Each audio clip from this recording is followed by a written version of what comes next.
So, I never expected this kind of response, so I did just kind of throw it up on the web, that video I made. And yeah, I was drinking a little bit, so I got a little personal, which took away from the points I was trying to make. I can understand that. So let me clear things up a little bit as far as how I truly feel about this. Okay, and here's a question. And this question is for you that do not believe in God. For you folks that say that God does not exist. I believe that God does not exist. Why do you decide not to believe in God? Now, just here's my answer. I don't believe in God or don't believe in no God. So, either way, could be either way for me. I haven't decided. But for you non-believers, who do you decide?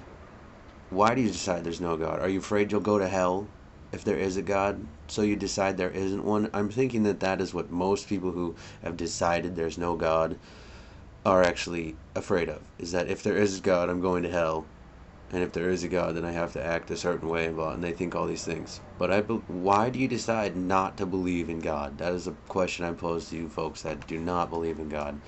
I mean, are you just propagating your viewpoint in hopes of convincing other people to believe there's no God also?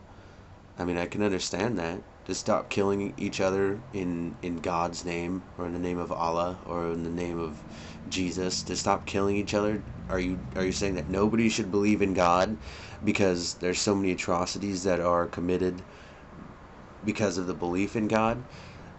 I can see that point of view. That might be the other angle. Not if you're not afraid of hell. So if you're not afraid of hell and you don't believe in God, are you saying that nobody should believe in God, so nobody will kill each other in God's name? I mean, that's a possible answer I'm trying to come up with. But faith in God is the same as faith in no God.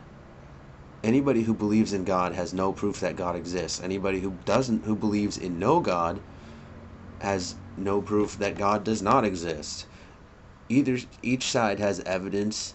There's miracles in the Bible. There's science that says all these things have reason, evolution versus this and that. Both have evidence for there's evidence for God, there's evidence for no God, but neither has been proven or disproven, or probably ever will be. Faith in no God is the same as faith in God. It's a belief based on unproven and unprovable concepts. I mean, personally, I don't care if someone does or doesn't believe in God, but I never think they are wrong for believing that. It seems a lot of you think your belief and other people's is right or wrong, which for me is a judgment that I'm never going to make because it's pointless. I mean, if you think you're right, or you think somebody else is right, or you think you're wrong, or you think somebody else is wrong, there's no right or wrong. Anyway, there are four basic thoughts that people hold about God. There's only four types of people. I believe in God, and others should too. I believe in no God, and others should too. I believe in God, and I don't care if other people do. And I believe in God. I believe in no God, and I don't care if other people do. And my problem at the heart of this issue for me is the first two types. Those that are convinced that they are right, whether they believe in God or not, and think for some reason that others should feel the same.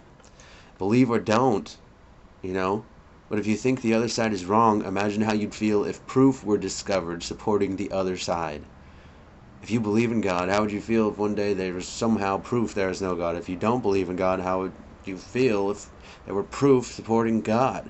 Why put yourself in that position? I mean, what is the point of making that judgment if I believe in God or not? Anyway, that's because that's where I'm at. I haven't decided. Why decide? Supposedly proof will come someday or not come. So there we go. Back to Dawkins and anybody like him. I personally I just don't like people who spend their time and or dedicate their life to telling other people what not to believe. I mean, it just bothers me when you tell people you spend so much effort and energy and resources in your life telling people what not to do or what not to believe or that they're wrong. That to me is just the opposite of productive. If you have so much effort to put into telling people what not to believe, why don't you just put it into telling them what you think they should believe? That's just a negative point of view. Don't do this. Don't believe in God. God doesn't exist. Okay, what does exist and what should people believe in? That's what I had the problem with this guy. It's pretentious fact of spending so much time trying to convince people against something instead of for something. Well, that's it. Flame on, maybe. But I love you all.